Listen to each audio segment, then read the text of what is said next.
दिल्ली प्रदेश के आयोजन में महाराज सुहेलदेव जी की 1017वें जयंती पार्टी के कुछ चुनिंदा लोगों के द्वारा पार्टी कार्यालय जनकपुर में महाराज सुहेलदेव जी की जयंती मनाई जा रही है, जिसमें कि आज दिल्ली में बारिश बहुत विकट होने के कारण स्थान को बदला गया और इसलिए जो है संक्षिप्त में जो लोग आ सके उनके नेतृत्व में जो है 1017वीं जयंती महाराज सुहेलदेव जी की मनाई जा रही है। थोड़ा सा वर्णन में इन लोगों के बारे में जानकारी आप लोगों को होना चाहिए। महाराज सुहेलदेव राजभर श्रावस्ती सम्राट, आपने देखा होगा विगत 1017 साल पहले बहराइच के नानपारा मैदान में एक बहुत बड़ी भीषण लड़ाई हुई थी,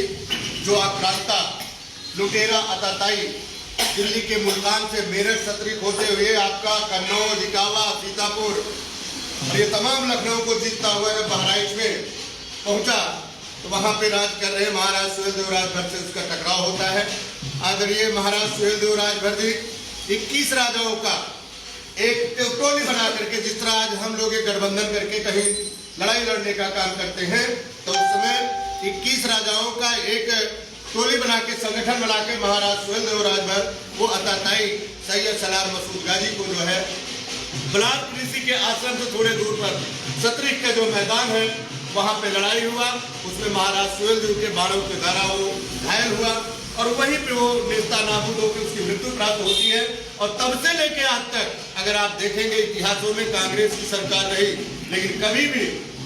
जो महापुरुष देश की आजादी के लिए लड़ाई लड़ा, जो वंचित समाज देश की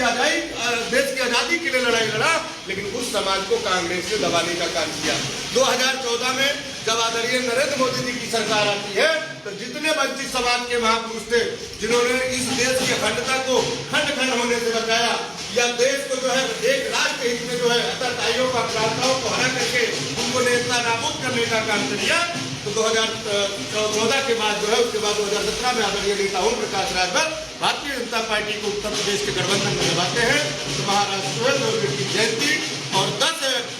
जून को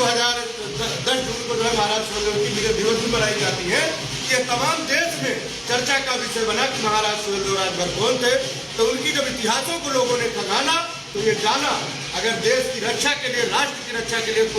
कोई नायक था तो महाराज सुहेलदेव राजभर थे, जिसमें कि भारतीय जनता पार्टी के नेतृत्व में आप देखेंगे महाराज सुहेलदेव एक्सप्रेस भी चला, उनके नाम पे डाक टिकट भारतीय जनता पार्टी ने जारी किया और श्रावस्ती में बहराइच में एक भव्य जो है मूर्ति का अनावरण करके हिंदुत्व को लेकर के जो है भारतीय जनता पार्टी ने एक जो सताए गए लोग थे, पीड़ित समाज के महापुरुष थे, उनको उजागर करने का काम किया। तो भारतीय जनता पार्टी एनडीए की सरकार ने किया। इन तमाम बातों को लेकर के आज हम महाराज सुहेलदेव की जयंती मनाते हैं। उनके किए हुए कामों को वो इतिहासों में दर्ज है, उनसे ये सीख मिलती है कि अपने देश की अगर रक्षा जिसने नहीं की, अपने महापुरुषों को जिसने याद नहीं किया, उनकी जीवनी नहीं पढ़ा, तो वह जो है जीवन जो है नश्वर माना जाता है। इसलिए तमाम धर्म के जितने भी लोग हैं अपने महापुरुषों को याद करके उनको जीवनी को जीने का काम करें, उनके किए हुए कर्तव्यों को आगे ले जाने का काम करें। इन्हीं बातों के साथ में मैं अपनी बात को विराम देता हूँ। महाराज